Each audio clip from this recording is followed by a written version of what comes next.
Welcome to Suzanne's studio. I'm Suzanne Barnett, your host, and tonight I have to tell you this story. I'll make it short. My guest tonight is Dr. Tracey Wilen-Daugenti, and Tracey was on the show about 3 or 4 months ago. I have had so many phone calls about Tracey that here she is again. But let me just tell you a little bit about Dr. Tracey.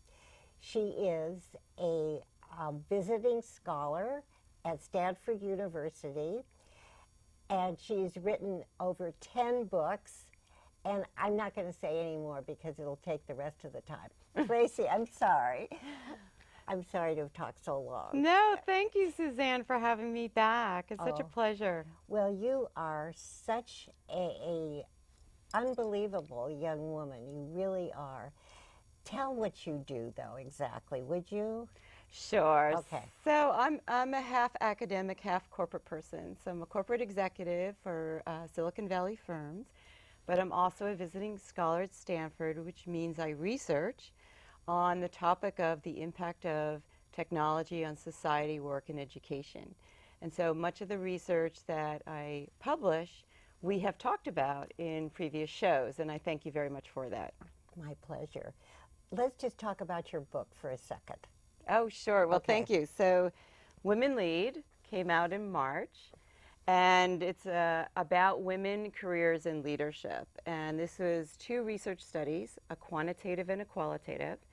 But what we did is we wrapped it into a book that is easy to read with a lot of great tips and pointers for women who work.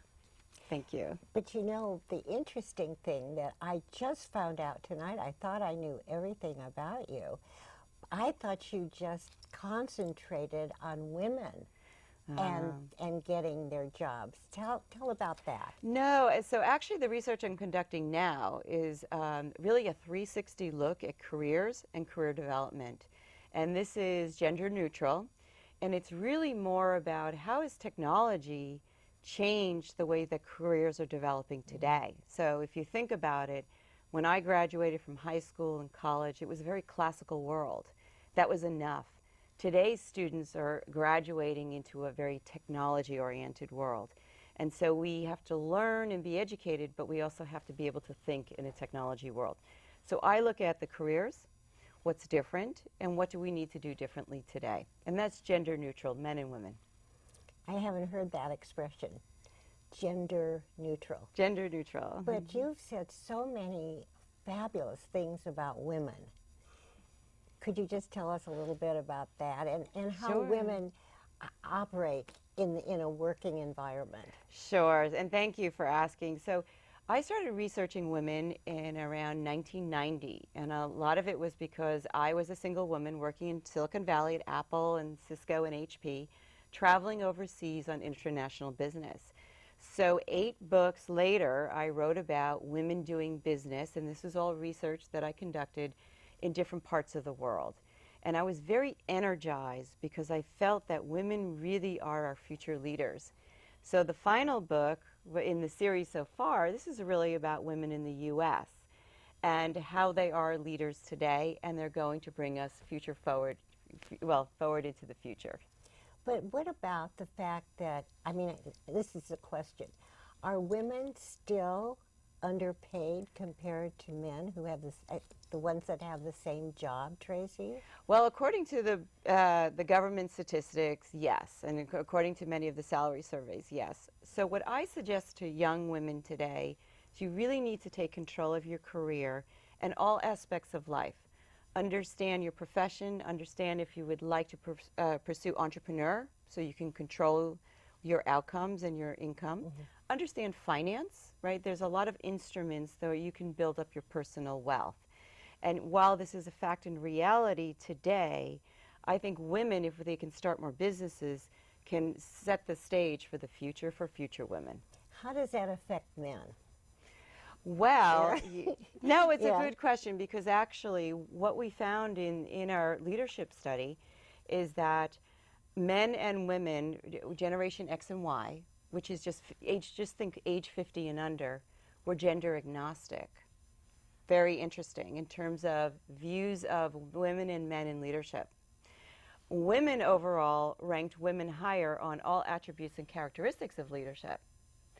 So there's only one group that didn't necessarily measure women equal or greater than men, and that was a population of baby boomer men. So if you look at the workforce today, that's about 18% of the workforce.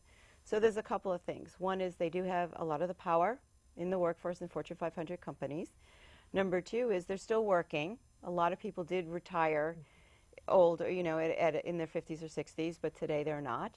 And number three, well, eventually they will retire. But what we need to make sure is that the younger generation is groomed to be what I call gender agnostic and continue that and help each other. I was going to ask you about the blog. What is a blog? Sure. So blogging is really electronic articles. So I blog for the Huffington Post, I blog for the Examiner, and BuzzFeed. These are three popular blogs. And each week you can submit one or two articles which are about 500 to 700 words. And it's a fantastic opportunity to get your word out before going into a formal white paper or into a book. It's more real time. People can comment back to you, and you can actually continue the conversation. So what I try to do is think of each month what's topical. So in April, I chose Women in Negotiating because so many books came out talking about women in negotiating. And each month I pick a new theme that's very relevant to the headlines in the news. Well, it's so interesting because on my computer, I decided that I would print out a couple of your blogs, and 20 pages later, but they were so informative, really. Well, yes, and I appreciate that because you try to just have one concept, because if you only have 500 words, think about it, that's under 2 pages, and you only can really have one concept and a couple of bullets. Right. What about the fact that, well, there are two things I want to talk about. First, I'm going to ask about, you say education is so important. Why? So if you think about, jobs today, right, and if you look at the Bureau of Labor Statistics, job categories, and what's required, there's a lot of demand for jobs in healthcare, business services, and the STEM field, and education, higher education, and K through 12 actually. If you look at the education requirements, all of those fields are requiring not only a bachelor's degree, but also a master's degree. Right. So today, I think it's important to look at what career you want, but then also investigate.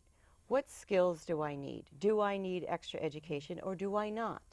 Is technology, programming is a language development.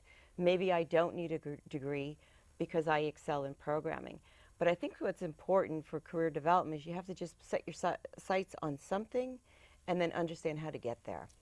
Well, that goes well with my next question. What about a person who had a wonderful job, this is man or woman, and they were let go at age 50?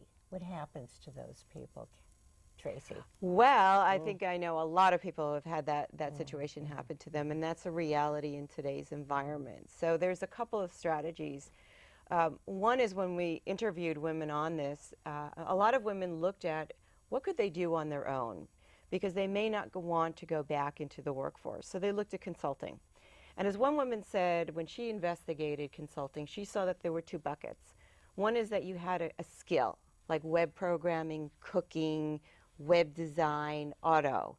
That's a real skill. And a lot of people made money off of marketing their skill. And she said, that's not me.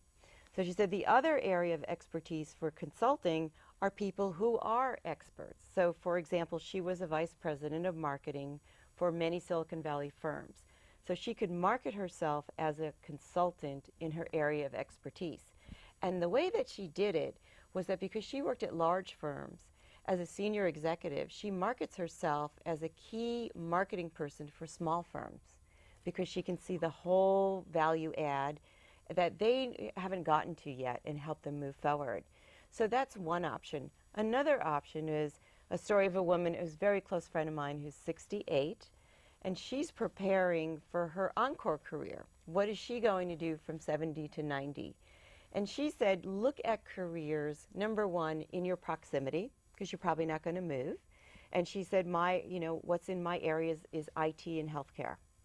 Number two is age-appropriate careers. So she said, will a technology firm hire me at 68 or 70? Probably not, but healthcare would. Because she says, who's better to take care of geezers but the geezer herself? So some advice there. That's wonderful advice. What is IT? Information technology. Oh, Sorry. okay. What if a person doesn't have a computer? They're just not technology savvy. Savvy, Yeah. thank Yeah. you. No, I hear you. Yeah. So that was me. All right. So I live in the Microsoft store, the Apple store, and the phone stores. Number one, I can get a lot of free classes there. And number two, I can get very inexpensive classes. So for example, at Microsoft, I pay $100 and I get 52 one-to-one hour sessions a year at Microsoft. I go in, they can teach me everything about my computer, software, things I don't know, games. It's very exciting. There's lots out there. So tell another story. I love stories. Well, I can tell you that it's very frustrating today with technology, and I would suggest to people that to do some of the things that I did when I first came out to Silicon Valley, and that is, if you can try to work for a company that has technology or has leadership courses or finance courses, these are great ways that you can just build up your portfolio while you're working and get a lot of classes. I also took a lot of classes at community colleges at night. There's a lot of adult ed and community college classes. So I think that people can still work and have an education, that they chose. But I think if they're worried about technology, there's ways to get it. Yeah, I think that's important. I don't see how anyone, I don't care what age, they have to be educated in technology. They Don't you do. think? Really? They do. And I will tell you a funny story, because if you're looking for a job or career, there's a concept here in Silicon Valley called the meetup groups, and they're fantastic. They can be a hiking meetup group. You might find a technology meetup group. Well, I found a fantastic group called the Palo Alto Wine Group. Well, it has over 4,000 members, and the person who runs it offers, who's a recruiter, offers to critique resumes on the spot just to help people along. So I said to him, why did you start this? He said, you remember when Silicon Valley went into the slump? He said, and then everyone had pink slip parties, right? You got your pink slip. He said, so I invited a lot of people over because they were really struggling. And I offered to look at their resume, and I love wine. So I said to people, just bring a bottle of wine. Well, so many people came, he said, I had to create a club, and then we met every single month, and now we go to venues all over Palo Alto, and it's a fantastic networking organization, and people have fun. And it's all about careers and jobs. That, I did not know about that. Yeah. What are some of the other clubs? Well, the Technology Club, I was talking to my colleagues at the Institute for the Future in Palo Alto, and a lot of times they open up their doors on the weekends, and they let technology clubs come in, and they said it's fascinating because you have mothers and daughters and fathers and sons, and they come in and they might be building a robot or building, some sort of new program, but it's all about technology and getting together. Another very popular one, of course, is the hiking club, and because so many people in the Bay Area like to hike, and so you can get together and you just meet other people. And that is networking. Don't you think practically everything is? Yes, and really do, as Tracey. recruiters say, Yeah. 85% of jobs are still gotten through personal networks. So no matter what you Really? do, it's usually a person who knows someone who eventually puts you in contact with that right job. So you have to put it out there. You have to work so hard. I mean, these companies, the big companies, like no more than 30. Am I wrong? 30 years old. Oh, it just depends on the Yeah. industry. I think that's Yeah. very industry specific. Do you? Yeah. I mean, I think you can find jobs in healthcare, and you can be more seasoned. I think some of the young startups, of course, are always more attracted to the young people coming out with all the latest technology skills. Education, again, you can be seasoned, and if you have a master's degree, you can teach at the college level. There's a lot of opportunities. You just have to look for them and ask about them. You're so positive. I am. You are. You have to be. Now, when you do your teaching, what is that like for you? So I haven't had the opportunity to teach in a while because of all the travel, but I have taught at Berkeley, Golden Gate University, Menlo College, a variety of colleges in the Bay Area. Most of the time I either do a corporate class or I do an evening class or an online class. And so a lot of my students are actually adults, which I think is very energizing because people bring into the classroom their experience and their knowledge. So it isn't really like a one-way discussion in classes. It's more of us getting together and talking about a relevant topic or subject, of course meeting all the objectives in the course, but really bringing in the experience. And I learn more than my students learn from me. I learn from them. Of course, that really makes it work. And it's very interesting here in the Bay Area because we have such a cross-section of technology firms and healthcare firms and financial firms and retail firms and so many firms that you can learn so much. Well, tell us, how do you teach in one sentence? What would be the best advice that you could give to a man or a woman or a man, Tracey, on the importance of the first interview? Okay, so when I teach, I am very visual.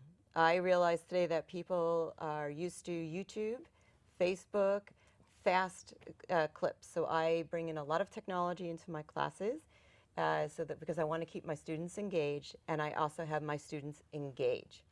In terms of interviewing, what I encourage my students to do is to think of a 30-second elevator pitch. Right? What's your headline? Who are you? And in 30 seconds, if you were riding up an elevator and someone looked at you and said, "Tell me about yourself and why I should give you a job," you should have something ready to go, and describing who you are, what you do, and your success, and why you want that job. That sounds really very good. I know I took the Dale Carnegie class a long time. Yes, I've taken that too. You took it too. Fantastic. And they say that if you can't say it in 3 minutes, forget it. You lose your audience. You really do. I mean, you just have to, really give it your all. And this works. I mean, what happens when your students get a job? Do they come back to you and tell you? Oh yes, the students have been very successful. So a couple of things is have a really good resume, one page, because it's a 10-second scan, right? That's all that recruiters really spend time on. So they're looking for that headline and accomplishments. Number two is really being able to articulate quickly and succinctly in your resume who you are and what you do well, right? So it's very clear. There's no guessing. Is she a marketing person or is he a finance person? I don't know. It has to be very clear. And then it is the interview, but the interview doesn't get you the job. It gets you in the door, and hopefully you will be able to be so compelling that in today's environment, some people have 8 to 10 interviews before a company will hire them. So you need to be prepared to have a 360 type of interview process, which is many different personalities asking you questions. Today they even ask problem-solving questions, situational leadership questions. Some people do technology screening questions. So it's a whole different environment today. Oh, that sounds so depressing. My God. Well, these poor people, Tracey. Well, there was a lot of research done saying that people were lying on their resumes. So you see how companies really need to make sure. It's a big investment to bring an employee these days, right? So you want to make sure that the person is best suited for the job and can fit into the culture of the companies, because company cultures vary quite a bit. It's very different working for a Google versus an Apple versus a Cisco. Really? Yes, and so you have to understand, and I encourage people to get out on their Facebook and LinkedIn and meet people in the companies and ask them, and go to the website and look at the videos, because companies will say, here's what it's like to work in my environment, here's what we expect. So be prepared. not all people fit all cultures, and not all cultures are right for all people. It's so complicated. Well, the world is complicated. It is. Compared to my day. So well, say different issues today. Well, so a person who is trying to get a job, they have to go through many interviews, most of them. Is that what you're saying? It depends on the firm. Yeah. But many of the candidates who I've researched have said in today's environment it's anywhere between 4 to 8, and some cases 10. One individual told me that she had to interview with a panel of senior executives, and actually they flew her in for a panel interview and then also did a whole battery of psychological testing because she was positioned for a very senior position in the firm, and they wanted to make absolutely sure. So there's a lot of different scenarios. Other people say they get a job after one interview because they have a unique skill and the opening is for that skill. They just have to prove the skill, right? So think about programming or welding, and that's enough to get them the job. So it varies by industry. So it varies. So, but what a wonderful profession you have, because, I mean, it's so important for a person to have a job, and you show them how to do it. Well, there's so many new ways and new ways to have a position, right? So some people have a portfolio career, which I think is fascinating, where you might be doing a TV show and writing blogs, writing books, and also working maybe in retail, right? And you might have a multiple component kind of career with different ways of making revenue. I think that's fascinating because you can test out all of your interests. How do you keep up with all this stuff, all the current stuff, and write your book, and teach, and travel? It's hard. Oh, Tracey, how many hours a night do you sleep? Oh, I sleep a lot. I'm Do you? I'm a good sleeper. I sleep 9 or 10 hours. Do you really? I do. I have to. But sometimes. But everything, the rest of the day is very busy. But sometime we should do a show on how to really become organized. Really, it's so every minute of our day. Really, Yes. If we could utilize it the best way we know how. Really. Yes. No, I agree. You have to have a very organized life if you have a lot of interests and you want to do a lot of things. And I am very organized, even down to my drawers, trying to get my computers organized, try to get my house, everything organized. But yeah. Here's a question. What happens when your computer fouls up? How do you deal with that? Well, fortunately, I back up. Oh, you do? And I've learned that over the years the hard way. So I back up and back up and back up. So I always have a drive with me. So I can go, if I had to get a new computer immediately, I can plug in the drive, which has all the data. So the hard drive backs up the data, and I can start again. I also carry around a lot of those memory sticks, or what they call thumb drives, and I keep important presentations, because I do so many presentations and files, right with me in my purse all the time, just in case, because it happens so much. Well, you have to do a special show, and you have to bring all that stuff. Show us how to do it. Oh, I can no, hear really. your stuff, yeah. No, when you were a little girl, were you like you are now in terms of being so motivated? I would say that when I was small, I was shy, and then after high school, I guess blossomed, as they say, and then became very energized and more social than I was in my early years.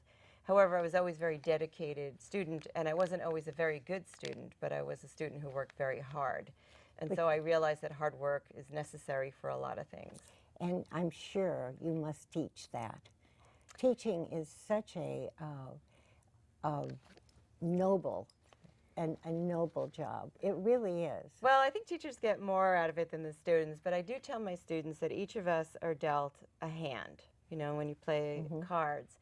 We can't control the wild cards, the jokers, but we can always find a trump or an ace in there somewhere. But we have to find that special card and play that card so that we become winners. So, because we're all so different, and we need to make sure that we shine in what makes sense for us. I can't think of better advice than that, really. Yeah, we're so different. I know. What do you see yourself doing in the next 10 years from now? 10 years from now, I'd probably be doing something very similar to this, probably still writing books and hopefully doing more media and interviews, because I really enjoy meeting people like yourself. Probably moving into more of a consulting role, or perhaps even looking at some board. I would love to try a board position for a firm, since I've worked in so many firms. And but I really am fascinated with the media. I enjoy the radio, enjoy the TV. It would be great to be a contributor, you know, just a regular contributor, like you invite me back. To me, that's just a lot of fun. Well, you're one of the best guests I've ever had.